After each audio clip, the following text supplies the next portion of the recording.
बच्चों आज बहुत ही इंपॉर्टेंट वीडियो आपके लिए लेकर आए हैं। जो एक सब्जेक्ट, दो सब्जेक्ट या तीन सब्जेक्ट में फेल है, ये उन्हीं के लिए वीडियो है ना। क्लास 10 और क्लास 12 के बच्चों के लिए वीडियो है। बहुत ही इंपॉर्टेंट, बहुत ही इंफॉर्मेटिव है। अगर आप फेल हैं तो आपको बहुत ज्यादा चिंता करने की जरूरत नहीं है। मैं आपको वो तरीके बताऊंगा जिससे आप पास हो सकते हैं, इसी साल पास हो सकते हैं। तो टेंशन ना लीजिए, वीडियो को अंतिम तक देखिए ताकि आपकी बातें समझ में आए। जल्दी से आपको मैं सारी बातें बताता हूँ। सबसे पहले, जो एक सब्जेक्ट में फेल हैं वो पहले अपना रीचेकिंग करवाएं। सबसे पहला काम अपना उस सब्जेक्ट में रीचेकिंग करवाएं। अगर उसमें नंबर नहीं बढ़ता तो आप एक सब्जेक्ट में कंपार्टमेंट का जो है एग्जाम दे दीजिएगा। कब आएगा? देखिए, वॉइस थोड़ा सा होगा कि बाहर का एनवायरनमेंट थोड़ा सा चेंज होगा, तो एडजस्ट कर लीजिएगा। कब होगा फॉर्म? 15 दिन के बाद। 15 से 20 दिन के बाद उसका फॉर्म जारी किया जाएगा, यानी 15 मई 10 मई के आसपास उसका फॉर्म आएगा। ठीक है, लेकिन पहले आप रीचेकिंग करवा लीजिए। दूसरी बात कि अगर आप लोग दो सब्जेक्ट में फेल हैं तो क्या कर सकते हैं? तो ये डिपेंड करता है क्लास पे, है ना, क्लास 10 पे और क्लास 12 पे। अगर आप क्लास 10 के बच्चे हैं तो आप दो सब्जेक्ट में कंपार्टमेंट एग्जाम दे दीजिएगा। आपको टेंशन लेने की अभी भी जरूरत नहीं है। क्लास 10 के बच्चे दो सब्जेक्ट में कंपार्टमेंट का एग्जाम दे सकते हैं।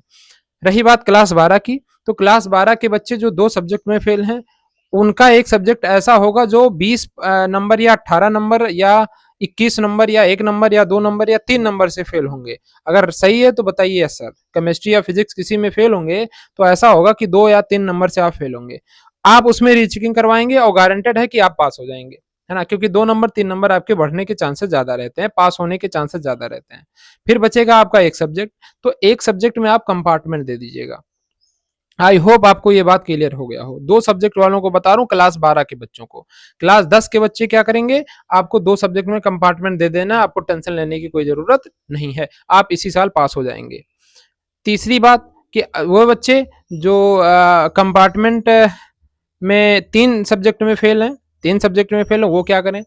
उनके अगर दो सब्जेक्ट ऐसे हैं जिसमें 20 20 या 20 90 या 21 ऐसे करके हैं मार्क्स, तो वो पहले तो सभी लोग जो फेल हैं सब में रीचेकिंग पहले करवाइए। आप रीचेकिंग कंपलसरी है। तो आप दो सब्जेक्ट, अब जैसे तीन में फेल हैं तो दो में जिसमें आपका ज्यादा करीब में है 23 नंबर के, उसमें आप रीचेकिंग करवा दीजिए। उसमें आप पास हो सकते हैं कि बहुत ज्यादा चांस है कि आप पास हो जाएंगे।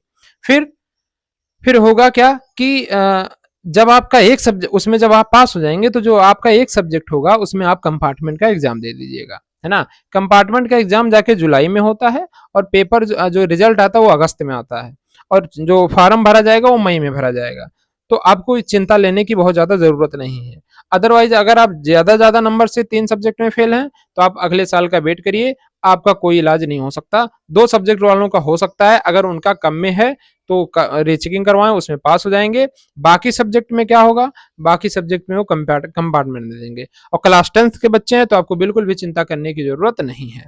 अब मैं इसके बाद आरटीआई पर लेकर आऊंगा, है ना। आरटीआई पर मेरा वीडियो आएगा। अगर आप आरटीआई पर वीडियो चाहते हैं, है ना, तो आप कमेंट में जरूर लिखिएगा, तभी मैं उस वीडियो को, ज्यादा से ज्यादा कमेंट आएगा तभी मैं उस वीडियो को फुल डिटेल में लाऊंगा। रीचेकिंग का वीडियो चाहते हैं फुल डिटेल में, टेजरी कैसे भरा जाए, है ना, या फिर कैसे हम लोग डाक द्वारा कैसे भेज सकते हैं बिना स्कूल का हेल्प लिए, तो मैं वो सारी बातें आपको बताऊंगा। लेकिन उसके लिए आपको वीडियो में कमेंट करना पड़ेगा, है ना। जिसका जो कमेंट सबसे ज्यादा होगा उस पर सबसे पहले वीडियो आएगी। बाकी धन्यवाद, टेंशन लेने की जरूरत नहीं है। जो हो गया हो गया, आगे आपको सुधारना है। आपका भविष्य आपके हाथ में, अभी मौका है, आप लोग उसको सुधार लीजिए। बहुत बहुत धन्यवाद।